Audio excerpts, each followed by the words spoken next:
Hello again, everybody. Todd Michael Putnam here from D&D Creative Table Designs, bringing you another adventure table idea. And this one here is the Wizkids Port. The Wizkids Port. So recently I've been getting into Wizkids and working with them on some stuff. And I decided to put the vast majority of the Wizkids materials that I have together and use it to build a large table. And the idea of this one here is it's basically a port that has numerous ways of getting to exotic locations. And that would be, it could be either traveling by any of the large ships, which are the falling star ships, or it could be traveling using their Skycoaches.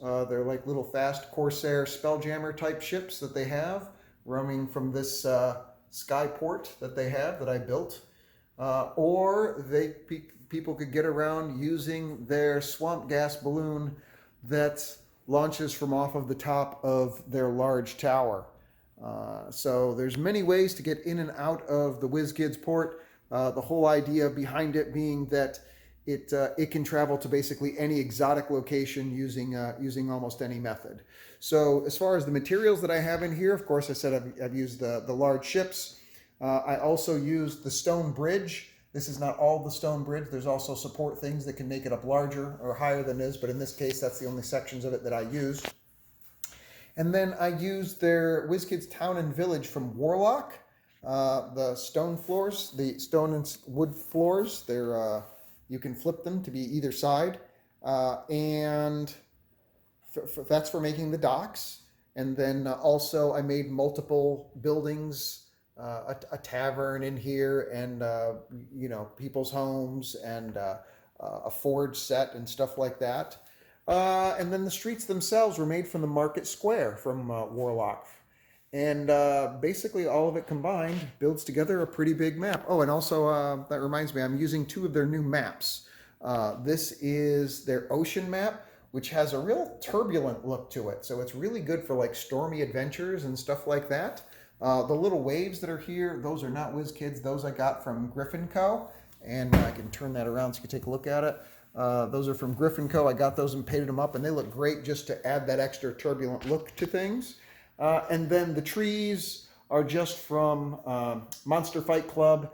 Some of them have repainted different shades, but it's basically just Monster Fight Club trees. And I think this one small rock here as well. The vast majority of the rest of it are WizKid minis and a few 3D printed items. A couple of 3D printed shelves here, not shelves, but bazaar type places. And I think this small sailboat is also 3D printed. All the rest of it, including this tower thing, is all stuff from Warlock, Wizkids Warlock. Even the stairs that are going up.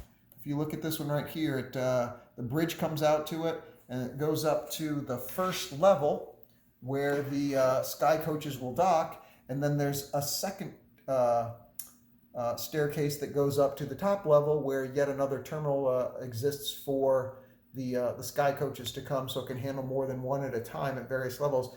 These stairs are actually the stairs that are internal that go to the tower. All that is able to be opened up and has playable space inside. It's fantastic. I did a previous video on the tower. I love this thing.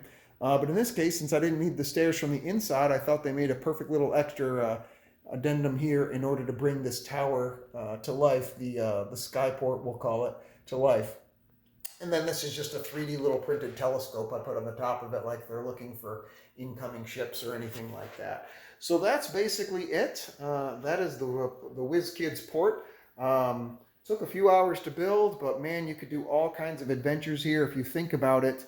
Of course, the wizards themselves could be researching all kinds of exotic stuff in their tower, or there could be exotic things coming in from either exotic / or illicit goods coming in from the ship, or from the Skyport, or from the balloon, and the heroes might have to go in and smuggle stuff out, or steal from them, or plant something, or secure a voyage on one of those vessels, but they can't pay for it in just coin. Perhaps they would have to bargain off and with one of their magic items, or some other adventure that they'd have to go on in order to secure passage, possibly recovering a a lost wage or something from one of the places in the town.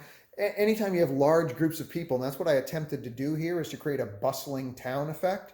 Anytime you have large groups of people, you're going to have lots of opportunities because you've got stuff going on in the docks. You've got stuff going on here at each one of these little bazaar stalls that are going on. You've got stuff going on in the tavern, always, of course. Then there's a kitchen. You've got individual residences and stuff that are happening. That could be things happening there. Butchers and whatnots, and cooks and chefs. There's a smithy. There's like a gambling house going on. So there's all kinds of things that are happening. And of course, you've got traders going up and down the streets. Traders coming up and down the streets that are selling all kinds of goods or bringing them to and from. So every one of those is an opportunity. And of course, the Skyport itself, every one of them is an opportunity for adventure in any kind of a build like this. So hope you appreciate it. Please like and subscribe if you're enjoying the content and want to see more. Appreciate hearing your comments or seeing your comments in the list below. And I will see you at the next adventure. Take care. Bye.